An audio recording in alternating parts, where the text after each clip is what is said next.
बच्चों इससे पहले लीनियर प्रोग्रामिंग के मैं बेसिक आपको बता चुका हूँ। बेसिक मतलब जो 11th का जो कंटेंट था इससे रिलेटेड, यानी लीनियर इनइक्वेशन का ग्राफ हम कैसे बनाते हैं, ये बातें डिस्कस हो चुकी हैं। ठीक है, अभी हम स्टार्ट करेंगे एक्सरसाइज 12.1।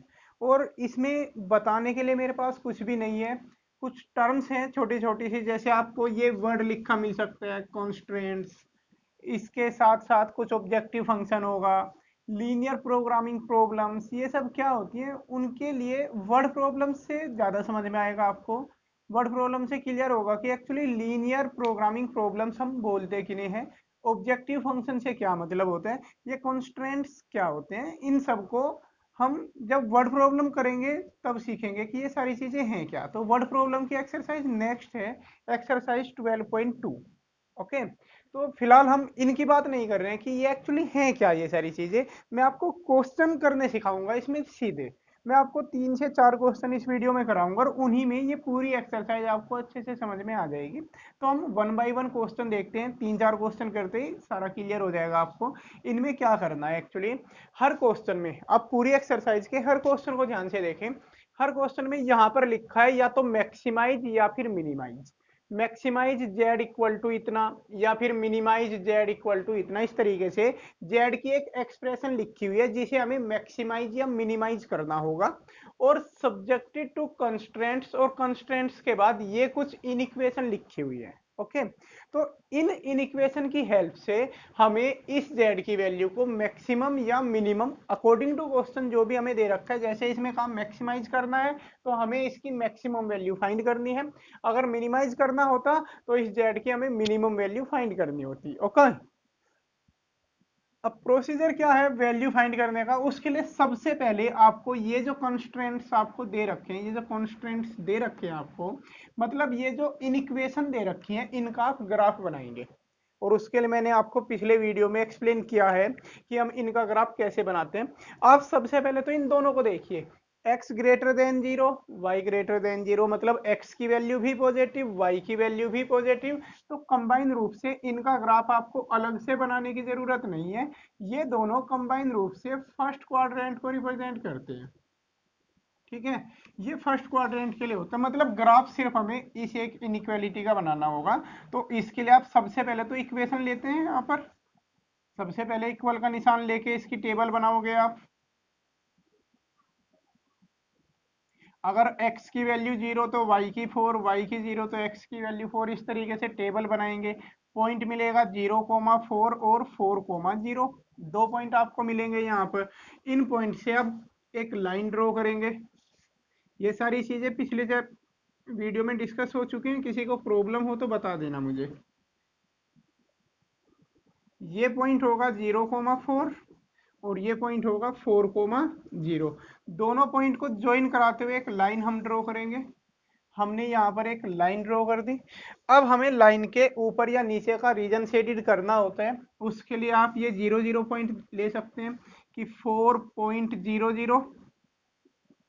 अब इस 0,0 पॉइंट को आप यहाँ पर रखिए, 0< ये कंडीशन ट्रू है, 0 छोटा होता है 4 से, इसलिए कंडीशन ट्रू है यहाँ पर। तो मतलब इसके नीचे का रीजन, तो आपको इस लाइन के नीचे का रीजन बनाना है, और वो भी सिर्फ फर्स्ट क्वाड्रेंट वाला। अब यहाँ पर कोई दूसरी इनइक्वेशन तो है नहीं, कोई दूसरी इनइक्वालिटी तो यहाँ पर नहीं है, तो दूसरी लाइन कुछ ड्रॉ होनी नहीं है। तो आप इसके नीचे का रीजन सिर्फ फर्स्ट क्वाड्रेंट वाला अगर शेडिड करें तो वो रीजन ये होगा, ये जो आपको एक ट्रायंगल दिखाई दे रहा है ये रीजन होगा वो। तो ये शेडेड रीजन हो गया। यहाँ तक की कहानी पिछले वीडियो में एक्सप्लेन हो चुकी है। अब ये जो कॉमन शेडेड रीजन होता है इसको फिजिबल रीजन बोला जाता है। अब ध्यान से सुनते रहना सारी चीजें आगे की। अब 12th के पोर्शन में क्या आगे का स्टेप क्या है, इस रीजन को हम फिजिबल रीजन बोलते हैं। अब ये जो जेड की हमें मैक्सिमम या मिनिमम वैल्यू फाइंड करनी होता है ना, उसके लिए हमें इस फिजिबल रीजन के कॉर्नर पॉइंट के कोऑर्डिनेट फाइंड करने पड़ते हैं।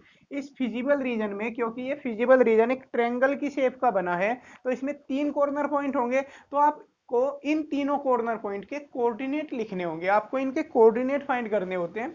जैसे सबसे पहले मैं इनके नाम लिख देता हूँ, इसके जो कॉर्नर पॉइंट है उनको एक नाम दे देते हैं, जैसे ये ओ, ओ मतलब ओरिजिन, ये ए और ये बी। अब आप क्या करेंगे, एक टेबल जनरेट करेंगे, यहाँ पर एक टेबल बनाएंगे जिसमें कॉर्नर पॉइंट रखेंगे, कॉर्नर पॉइंट के coordinate. Okay, corner point O है, इसका कोऑर्डिनेट 0 0, एक ए है, ए के कोऑर्डिनेट 4 0, एक कॉर्नर पॉइंट है आपका बी, बी के कोऑर्डिनेट 0,4। ये कोऑर्डिनेट हमने लिख लिए कॉर्नर पॉइंट के। और यहाँ पर आप जेड रखेंगे, जेड यानी कि 3x + 4y, और z की वैल्यू इन कॉर्नर पॉइंट पर कैलकुलेट करनी है। z की वैल्यू कॉर्नर पॉइंट पर कैलकुलेट करने का मतलब है कि ये कॉर्नर पॉइंट उठाकर उसमें रख देना, यानी x की वैल्यू 0, y की भी 0 रखोगे तो 0 + 0 मतलब 0 मिल जाएगी।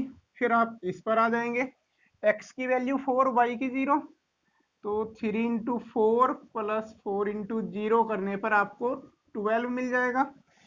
ये 0 4 रखोगे तो 3 × 0 + 4 × 4 दैट मीन 16 मिल जाएगा।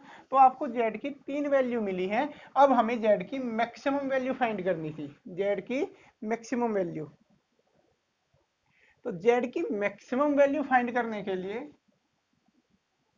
अब यहां देखिए, इन वैल्यू में जो मैक्सिमम होगी उसे आप उठा लेंगे। मैक्सिमम वैल्यू 16 है, तो therefore maximum value of z is equal to 16 8.4 0,4। तो z की मैक्सिमम वैल्यू 0,4 पर होगी और मैक्सिमम वैल्यू आएगी 16। ओके, यानी कि एक्स्ट्रा काम क्या हुआ, यहां तक का आप कर लेते हैं। आप सबको आता है कॉमन रीजन छांटना। कॉमन रीजन छांटने के बाद उस कॉमन रीजन जिसको नाम दे दिया गया फीजिबल रीजन, इस फीजिबल रीजन के आप कॉर्नर पॉइंट देखेंगे। कॉर्नर पॉइंट के कोऑर्डिनेट लिख लेंगे आप। कॉर्नर पॉइंट के कोऑर्डिनेट पर z की वैल्यू की एक लिस्ट बना लेंगे। कॉर्नर पॉइंट के कोऑर्डिनेट पर z की जो वैल्यू आई है उन्हीं वैल्यू में से मैक्सिमम या मिनिमम छांटते हैं हम। अगर मैक्सिमम पूछा है तो मैक्सिमम वैल्यू छांट लोगे, मिनिमम पूछा है तो मिनिमम वैल्यू छांट लोगे। ओके, तो ये तो कुछ आसान सा था, सिर्फ एक ही इनइक्वेशन दे रखी थी इसमें। एक और देखते हैं नेक्स्ट क्वेश्चन, 2 3 क्वेश्चन हम देखेंगे, उससे बिल्कुल क्लियर हो जाएगी ये एक्सरसाइज आपको। चलिए, सेकंड क्वेश्चन मैंने लिया है। इस बार हमें z की इस वैल्यू को मिनिमाइज करना है और कंस्ट्रेंट्स हमें ये दे रखे हैं। ठीक है, तो इसमें भी आप कंडीशन देख सकते हैं, ये वाली हो गई x > 0, y > 0। ये तो फर्स्ट क्वाड्रेंट के लिए हो गई, तो इसमें तो हमें कुछ करना नहीं है, फर्स्ट क्वाड्रेंट को शेडिड कर देना है, सिर्फ फर्स्ट क्वाड्रेंट वाले रीजन को। ग्राफ बनाना है हमें इन दोनों का, तो 1 बाय 1 लेते हैं हम। इक्वेशन फर्स्ट का बना लिए पहले। इक्वेशन फर्स्ट है हमारे पास x + 2y = 8। फिर आप इसकी टेबल बनाएंगे।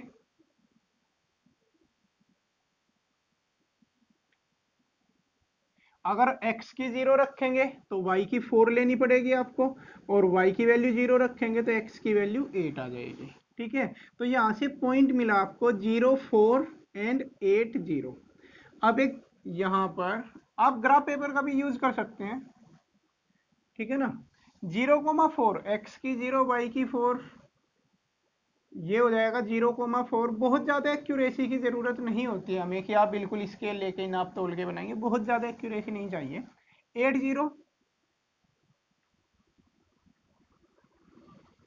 80 पॉइंट यहां पर आ जाएगा।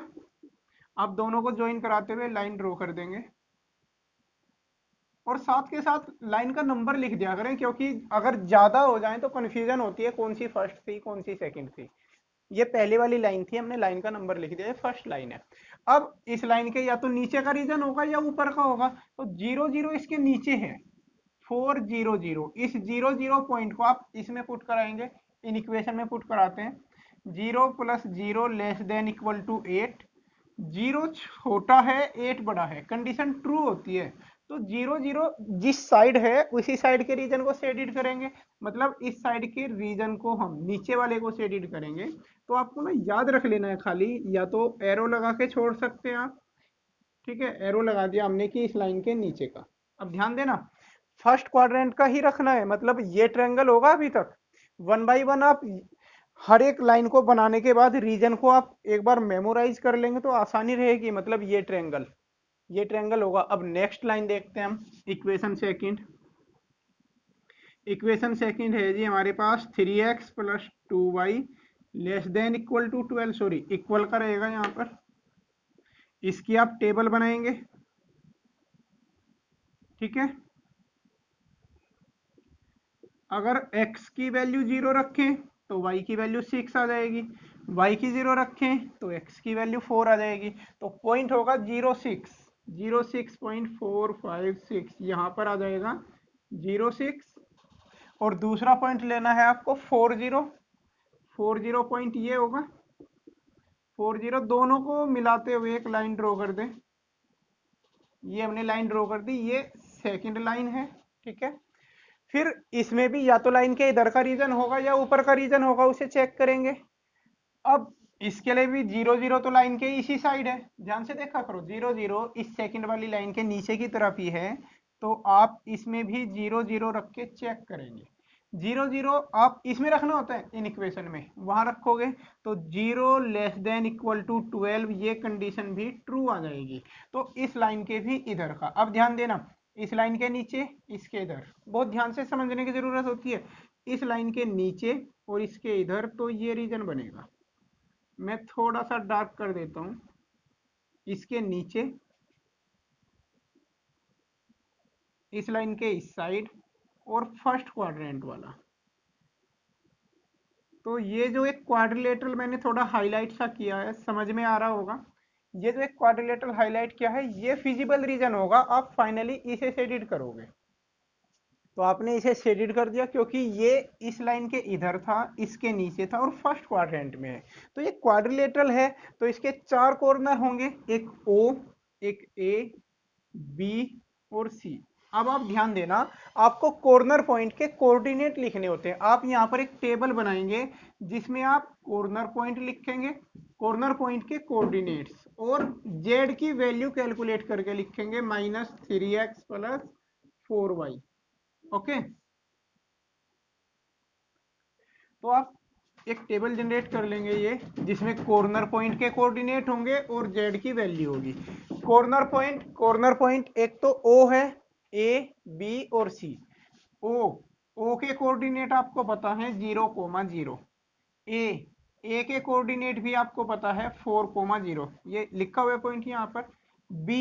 B के कोऑर्डिनेट आपको नहीं पता है और आपको यहाँ पर कोई अंदाजा भी नहीं लगाना है। ऐसे नहीं देखना कि 2 के सामने लग रहा है और यहाँ पर 3 सा दिख रहा है तो 2,3 हो सकते हैं, अंदाजा नहीं लगाना है। मैं बताऊंगा आप B कैसे कैलकुलेट करेंगे। B को रोक लेते हैं, अभी C पर आते हैं। C के कोऑर्डिनेट है 0,4। अब हमें यहाँ पर B के कोऑर्डिनेट नहीं पता है, तो B के कोऑर्डिनेट फाइंड करने के लिए आप ये देखिए, ये B किन किन लाइन के इंटरसेक्शन से बना है। ये B जिन लाइन के भी इंटरसेक्शन से बना होगा, उन्हीं की इक्वेशन को हम सोल्व करेंगे। तो आप देख सकते हो ये पहली लाइन और दूसरी लाइन के इंटरसेक्शन से बना है, फर्स्ट लाइन और सेकंड लाइन का इंटरसेक्शन पॉइंट है। तो ये जो फर्स्ट इक्वेशन है, इक्वेशन फर्स्ट और इक्वेशन सेकंड, आप इन दोनों को सोल्व करेंगे। सोल्व करने से बी पॉइंट पता चलेगा आपको। तो आप यहां पर लिख देंगे टू फाइंड पॉइंट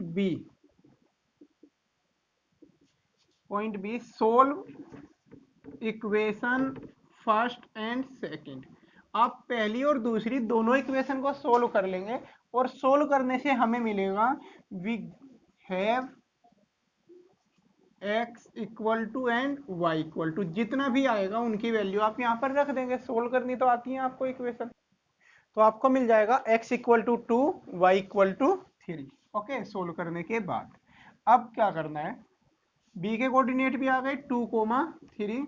अब इन कोऑर्डिनेट पर आपको z की वैल्यू कैलकुलेट कर करके रख देनी है। जैसे x की 0, y की भी 0 रखेंगे तो z की वैल्यू 0 आ जाएगी।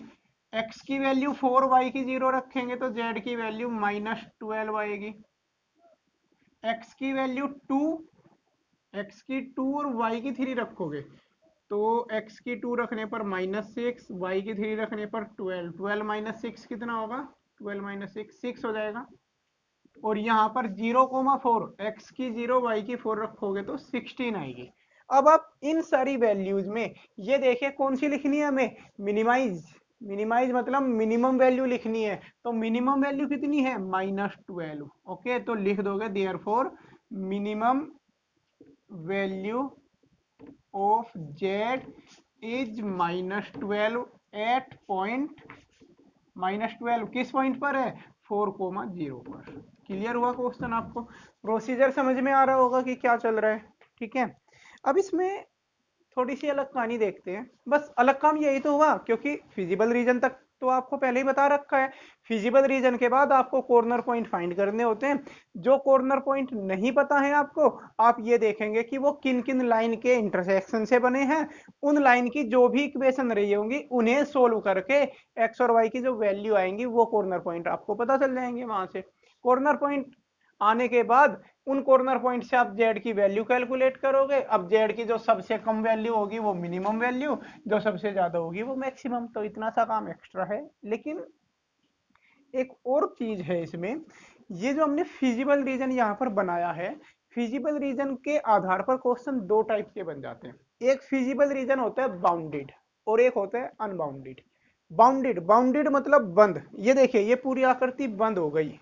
लेकिन अगर इन केस कहीं पर फिजिबल रीजन ऐसा भी तो बन सकता था कि पूरा खुला हुआ रीजन बन जाए, ऐसे पूरा इंफिनिटी तक जाए, बंद ना हो। देखिए इस टाइप का रीजन वे कहलाते हैं अनबाउंडेड। यानी जो चारों तरफ से बंद हो गया, जिसने एक बंद आकृति बनाई, वो फिजिबल रीजन होगा बाउंडेड।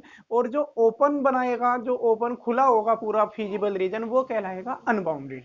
अब अनबाउंडेड के केस में कॉर्नर पॉइंट वगैरह बना के ये सारी चीज हम कैलकुलेट करते हैं, लेकिन थोड़ा सा काम और एक्स्ट्रा हो जाता है उसमें, एक और स्टेप एक्स्ट्रा हो जाता है। उसके बारे में बात करते हैं एक क्वेश्चन लेकर। तो उसके लिए क्वेश्चन नंबर 4 देखते हैं।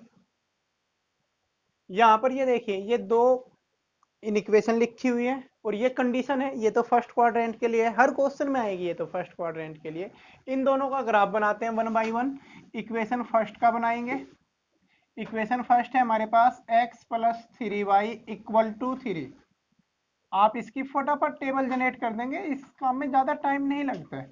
कुछ बच्चों को ये क्वेश्चन बहुत लेंथी लगते हैं कि बहुत ज्यादा लेंथ मतलब बड़े हो जाते हैं क्वेश्चन, बट ज्यादा टाइम नहीं लगता अगर प्रैक्टिस अच्छी हो आपकी। x की वैल्यू 0 तो y की 1 आ जाएगी, y की 0 रखेंगे तो x की वैल्यू 3 आ जाएगी। ओके ना? पॉइंट मिल गया आपको 0 1 और 3 0। बना देता हूं मैं, ग्राफ बना लेता हूं। 0 1 ये पॉइंट हो जाएगा और 3 0 के लिए ये पॉइंट। ये हुआ 0 1 आपका और ये पॉइंट होगा 3 0 और दोनों को ज्वाइन करा देंगे आप। पहली लाइन बन गई। फिर आप 0 0 पुट करेंगे। ये बहुत अच्छी प्रैक्टिस हो जाती है बच्चों को। 0 0 लाइन के नीचे है, 0 0 यहाँ रखेंगे तो 0 ग्रेटर देन 3 मतलब फॉल्स आ गई, कंडीशन गलत आ गई। तो 0 0 वाला रीजन शेडेड नहीं करेंगे, दूसरी साइड का करेंगे। तो फॉल्स है मतलब 0 0 की साइड का रीजन नहीं होगा, इस लाइन के ऊपर का रीजन शेडेड होगा। अब ध्यान देना, देखो लाइन के ऊपर का, ऊपर के लिए मैं एरो लगा के छोड़ देता हूँ, ऊपर का। ठीक है, फिर दूसरी इक्वेशन लेते हैं। इक्वेशन सेकंड है आपके पास x + y = 2। इसकी भी आप फटाफट टेबल बना देंगे। x की 0 तो y की 2, y की 0 तो x की 2 होगी। एक पॉइंट मिलेगा आपको 0,2, ये पॉइंट हो जाएगा 0,2 और एक पॉइंट मिलेगा 2,0। 3 से पहले ही आएगा 2,0। इन दोनों को भी मिलाते हुए एक लाइन ड्रॉ करेंगे और एज यूजुअल आप इसमें भी 0 0 पुट करेंगे। 0 0 जैसे ही आप इसमें पुट करेंगे तो आपको मिलेगा 0 ग्रेटर देन 2, मतलब ये कंडीशन भी फॉल्स होगी। इसका मतलब इस लाइन के भी ऊपर का ही रीजन होगा। इतनी बातें क्लियर हैं आपको? क्योंकि ये आती हैं इसलिए मैंने फटाफट से कर दिया। अब देखिए इस लाइन के भी ऊपर का, इसके भी ऊपर, और सिर्फ फर्स्ट क्वाड्रेंट में इस लाइन के इधर। तो ध्यान से देखना, मैं हाईलाइट कर देता हूँ। हाईलाइट होने के बाद आपको क्लियर समझ में आएगा। ये तो वाई एक्सिस हो गई क्योंकि हम इससे इधर तो नहीं आ सकते, फर्स्ट क्वाड्रेंट तो इधर ही इधर होता है ना। इस लाइन के ऊपर रहना है हमें। यहां पर दूसरी लाइन आ गई तो यहां इसके भी ऊपर रहना है। और ये एक्स एक्सिस है, इससे नीचे भी नहीं आना है आपको, एक्स एक्सिस से भी ऊपर रहना है। तो कुल मिलाकर एक ऐसा रीजन बनेगा ये जो हाईलाइट सा होकर इसका इधर वाला, इसको शेडेड कर देते हैं पूरे को। तो हमने इस रीजन को शेडेड कर दिया। अब अगर आप इसे ध्यान से देखें तो ये बाउंड नहीं है, पूरा खुला हुआ है, ठीक है ना, एक साइड इसकी पूरी खुली हुई है, तो ये अनबाउंडेड रीजन है, इसलिए इसमें कुछ काम एक्स्ट्रा होगा। सबसे पहला तो आपको यही करना है कि इसके कॉर्नर पॉइंट देखने हैं। ये पॉइंट ए, इसे बी और इसे सी बोल देते हैं। तीन कॉर्नर पॉइंट हैं इसमें, ए बी और सी। तो एक टेबल बना लेते हैं पहले यहाँ पर, कॉर्नर पॉइंट और जेड। कॉर्नर पॉइंट क्या क्या है, ए के कोऑर्डिनेट 0,2, बी के कोऑर्डिनेट अभी आपको नहीं पता है, कैलकुलेट करेंगे। सी के कोऑर्डिनेट ये 30 था पॉइंट। जब आप ग्राफ बनाते हैं तो कुछ पॉइंट आपको ग्राफ बनाते टाइम ही पता चल जाते हैं, ये आपने खुद लगाया था पॉइंट 3,0। जेड की वैल्यू 3x + 5y। ओके, अभी बी कैलकुलेट करना है, तो ये जो बी पॉइंट है वो पहली लाइन और दूसरी लाइन के इंटरसेक्शन से बना है, दोनों लाइन के इंटरसेक्शन से बना है। तो आप बी पॉइंट के लिए इक्वेशन फर्स्ट और सेकंड दोनों को सोल्व करेंगे, ठीक है। For point B solve equation first and second. और सोल्व करके दिखाना बहुत ज्यादा मैंडेटरी भी नहीं होता है, अगर आप रफली कर लेते हैं तब भी ठीक है, करके दिखा देंगे तब भी सही है। वी हैव x = इतना और y = इतना, कितना कितना आ जाएगा, आप सोल्व करके देखिए। तो x की वैल्यू 3/2 और y की वैल्यू 1/2 मिल जाएगी आपको। तो b पॉइंट हो जाएगा 3/2, 1/2। इन पॉइंट पर अब आप z की वैल्यू कैलकुलेट करेंगे। जैसे ही x की 0 y की 2 रखेंगे तो ये 10 मिल जाएगा। x की वैल्यू 3/2 रखी तो 9/2 + 5/2 होगा, और कुल मिलाकर ये आ जाएगा 7। फिर 30 रखेंगे, ये है ना टेबल, तो यहाँ तक ओके। 30, x की वैल्यू 3 और y की 0 रखते ही 9 हो जाएगा। हमें z की मिनिमम वैल्यू फाइंड करनी थी, तो यहाँ टेबल देख के हमें पता चला कि z की मिनिमम वैल्यू 7 होगी। ओके, इतनी बात क्लियर हो गई। लेकिन मैंने कहा है कि ये रीजन अनबाउंडेड है, तो कुछ एक्स्ट्रा भी हो। अगर ये बाउंडेड रीजन होता तो हम लिख देते कि z की मिनिमम वैल्यू 7 होगी, ठीक है ना, ये मिनिमम वैल्यू होगी। लेकिन क्योंकि रीजन अनबाउंडेड है तो हम क्या लिखेंगे, मैं लाइन यहां पर आपको लिख के दिखा देता हूं कि लिखना क्या है। आप लिखेंगे कि since feasible region is unbounded so minimum value of Z may be 7। मतलब क्या आ गया, यहाँ पर वर्ड आ गया मे बी, अनसर्टेनिटी आ गई कि जरूरी नहीं है कि मिनिमम वैल्यू 7 ही हो। तो उसके लिए अब आप क्या करेंगे, अब यहाँ पर आप ड्रॉ करेंगे एक ग्राफ, और draw the graph of Z <7। अब ध्यान से सुनना मेरी बातों को। अगर हमें मिनिमम वैल्यू फाइंड करनी थी तो मिनिमम वैल्यू 7 हो सकती थी, 7 हो सकती थी, 7 के चांसेस बन रहे हैं। तो हम यहाँ पर z <7 के बारे में बात करेंगे कि z क्या है, एक्चुअली z है यहाँ पर 3x + 5y। तो एक्चुअल में आप ग्राफ बनाने वाले हैं 3x + 5y <7 का। हम इसका ग्राफ बनाएंगे यहाँ पर, ठीक है।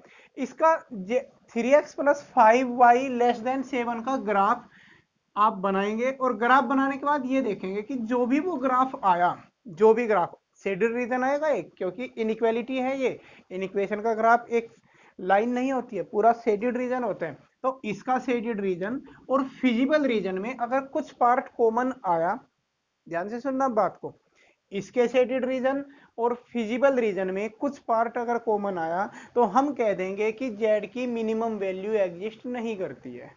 ओके, लेकिन अगर कुछ भी कॉमन नहीं आया तो मिनिमम वैल्यू 7 को ही हम फाइनल कर देंगे कि जेड की मिनिमम वैल्यू 7 होगी। तो इसका ग्राफ देखने के लिए आप इसकी टेबल बना ले पहले तो, 3x + 5y = 7 लेकर x की वैल्यू 0, तो इक्वल का निशान मान रहे हैं हम यहाँ पर, x की वैल्यू 0 रखने पर y की वैल्यू 7/5, और y की 0 रखने पर x की वैल्यू 7/3। अब पॉइंट 0,7/5, 7/5 1.4 बनेगा, 1.4 मतलब यहाँ पर, ठीक है, ये होगा। ध्यान से देखना, महीन काम है थोड़ा सा, ये होगा लगभग। और 7/3 2 पॉइंट समथिंग बनेगा, मतलब लगभग यहाँ पर होगा। दोनों को मिलाते हुए आप एक लाइन ड्रॉ करेंगे, और ये लाइन शेडेड रखना। वैसे मैं आपको बता दूं, क्योंकि यहाँ पर इक्वलिटी होल्ड नहीं करती है, और अगर इक्वल का निशान नहीं होता है तो हम लाइन को शेडेड रखते हैं। आप इस लाइन को शेडेड बनाना इस तरीके से। हमने ये शेडेड लाइन बनाई।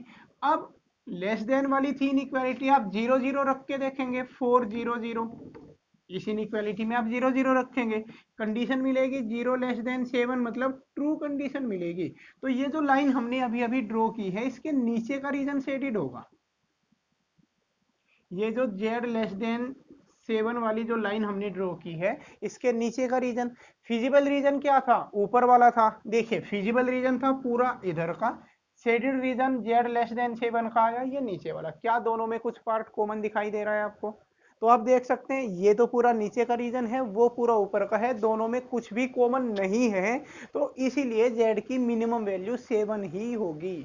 अगर दोनों में कुछ कॉमन आ जाता तो हम कहते जेड की मिनिमम वैल्यू एग्जिस्ट नहीं करती है। तो आप इस तरीके से लिख देंगे, तो आप लिख देंगे कि since no feasible no common region is obtained, so minimum value of Z is 7 8 point इतना। ठीक है, अगर कुछ कॉमन रीजन आ जाता तो मिनिमम वैल्यू लिखते कि कॉमन रीजन आया है इसीलिए मिनिमम वैल्यू एग्जिस्ट नहीं करेगी। क्लियर हुआ? तो अनबाउंडेड रीजन में ये जो मैक्सिमम या मिनिमम वैल्यू आती है ये एग्जिस्ट कर भी सकती हैं और नहीं भी। अब इसी क्वेश्चन में मैं कुछ और एक्सप्लेन कर रहा हूँ आपको। यहाँ पर आइए वापस, हमने यहाँ पर मिनिमम वैल्यू 7 ली थी, ठीक है, क्योंकि इस टेबल से 7 आ रही थी। अगर यही वर्ड लिखा होता मैक्सिमम का, कि मैक्सिमाइज, मैक्सिमाइज भी तो हो सकता है, तो मैक्सिमम के लिए वैल्यू आप 10 लेते और फिर यहाँ पर ग्राफ बनाते, मैक्सिमम का बता रहा हूं मैं, ग्राफ बनाते जेड ग्रेटर देन 10 का।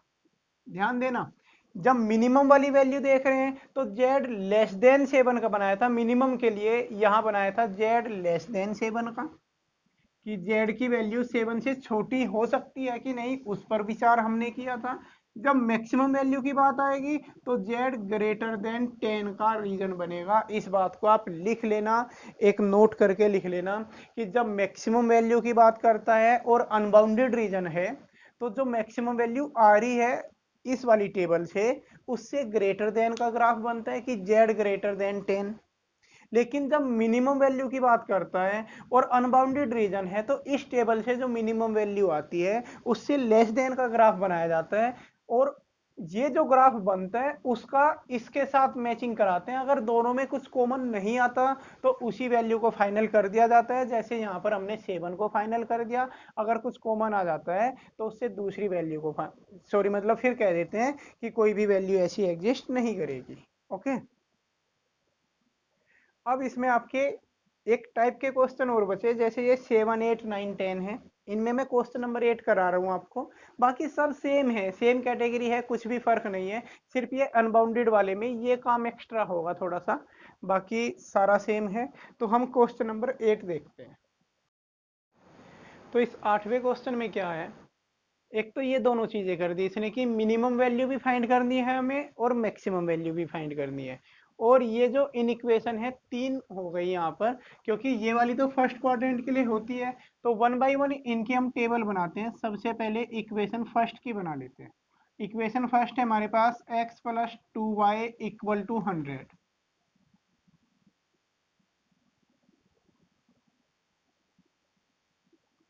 अगर x की वैल्यू 0 लेंगे तो y की वैल्यू 50 आ जाएगी, और y की 0 लेंगे तो x की वैल्यू 100 आ जाएगी। ठीक है, चलिए ग्राफ भी साथ के साथ बना लेते हैं। देखिए पॉइंट यहाँ पर 0 50 और 100 0 है, तो आप यहाँ पर 50 50 का गैप कर ले। पहले वाले को आपने 0 50 ले लिया, यहाँ ये जो ब्लॉक जो होते हैं ग्राफ पेपर में, आप 50 100 150 इस तरीके से करें। यहाँ 100 के लिए 50 और ये हो जाएगा 100, तो ये पॉइंट होगा 100, 0। दोनों को ज्वाइन कराते हुए आप लाइन ड्रॉ कर दें। ये पहले वाली लाइन हो गई। फिर इसमें भी आप 0 0 पॉइंट लाइन के नीचे ही है, तो 0 0 पॉइंट पुट करके देखें। जैसे ही 0 0 आपने पुट किया तो 0 ग्रेटर देन 100, मतलब कंडीशन आपकी फॉल्स आ गई। ठीक है ना, फॉल्स कंडीशन आ गई। जीरो बड़ा कह दिया, इसमें 100 छोटा, तो गलत होती है ना ये बात। तो 0 0 लाइन के नीचे था, इधर के लिए फॉल्स आ गई, तो नीचे का नहीं होगा, लाइन के ऊपर का रीजन। और फर्स्ट क्वाड्रेंट वाला ही देखना होता है हमें, सिर्फ इधर का, मतलब ये लाइन के ऊपर वाला आ गया। ओके, फिर दूसरी इक्वेशन लेते हैं। इक्वेशन सेकंड है हमारे पास 2x minus Y less than equal to 0, sorry equal का निशान रखेंगे। अब इसकी भी आप फटाफट से टेबल बना देंगे। अगर x की 0 रखेंगे तो y की भी 0 आएगी। जब ऐसा आ जाए तो फिर y की 0 मत रखना, फिर आप कुछ और लें उसी के कंपैरिजन में। जैसे अगर मैं y की वैल्यू 100 ले लूं तो x की वैल्यू 50 आ जाएगी। ऐसा नहीं है कि y की 1 ले लो तो x की आप 1/2 आ जाएगी, y की 4 ले ले तो x की 2 आ जाएगी। ऐसा मत करना, छोटी मोटी वैल्यू मत लेना, क्योंकि वहां पर जो हमने पॉइंट्स ले रखे हैं वो सफिशिएंट लार्ज हैं, 50 100 के मल्टीपल में है। तो यहाँ पर ये वैल्यू भी कुछ उन्हीं के कंपेटिबल होनी चाहिए। लेने को तो आप x की वैल्यू 1 ले लें तो y की 2 आ जाएगी, पॉइंट 1,2 बन जाएगा इसमें। लेकिन 1,2 पॉइंट यहाँ पर लगाने में बहुत दिक्कत आएगी आपको। ये आसानी से आप ट्रेस कर सकते हैं। 50,100 और 0,0, 0,0 तो यही होगा, 50 यहाँ पर है और 100 के लिए ऊपर यहाँ आप चले जाएंगे तो ये होगा 50,100 वाला पॉइंट, और ये लाइन हो गई आपकी सेकंड। अब जब ये लाइन 0 0 से पास करती है तो इसके लिए पॉइंट 0 0 मत लेना, आप ये वाला पॉइंट ले सकते हैं। ये पॉइंट 50,0 है, ध्यान देना 50,0। तो 50,0 के लिए हमने देखा यहाँ पर रखा x की वैल्यू 50, y की वैल्यू 0, 50 रखते ही 100 हो जाएगा, ये 100 लेस देन इक्वल टू 0, तो ये कंडीशन फॉल्स है। अब ये 50 पॉइंट इधर था, इधर के लिए कंडीशन फॉल्स आ गई, मतलब लाइन के इस साइड का रीजन। ओके, अब ध्यान देना, देखना इस लाइन के इधर इसके ऊपर, तो ये रीजन आएगा इन दोनों लाइन का। अगर मैं देखूं इन दोनों से, ये वाला यहाँ से यहाँ, और ये और ये, इतना रीजन, ये वाला जो है, ये वाला जो पोर्शन दिख रहा है ये आएगा। अभी तीसरी लाइन भी बची हुई है, उसे भी हम ड्रॉ कर लेते हैं। तीसरी वाली लाइन को यहाँ बना लेता हूँ मैं इक्वेशन 3 का ग्राफ। इक्वेशन 3 थी हमारे पास 2x plus Y equal to 200। इसमें भी आप